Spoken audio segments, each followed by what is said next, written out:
বন্যার লাগে কিছু মাল আছে।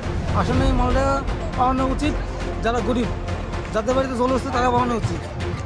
চিনা উপরে মানুষে পায়, মুখ চিনা চিনা মানুষ খেতে, বাকি মানুষ কিছু পায় না। গরিবরা কি করছে, কি দোষ করছে? যাদের বাড়িতে জল হচ্ছে তারা কি দোষ করছে? যাদের বাড়িতে বন্যা হচ্ছে জল হচ্ছে তারাও কিচ্ছু পাইছে না, যারা টিলা উপরে তারা পাইছে। তাহলে গরিব মানুষ কি করবো? টিলা উপরে মানুষ পায় মেম্বার বাড়িতে দিয়েছি, মেম্বাররা কত জানে, মেম্বাররা কয় এটা বলে একটু দিয়ে দিও সবারে। আমরা লাগে দয়া নাই, একটু অফিসার আছে না, আমরা দয়া মায়া নাই, দয়া আছে। হেবিডি পাইছে, হেবিডি বিল্ডিং কর, হেবিডি পাইছে।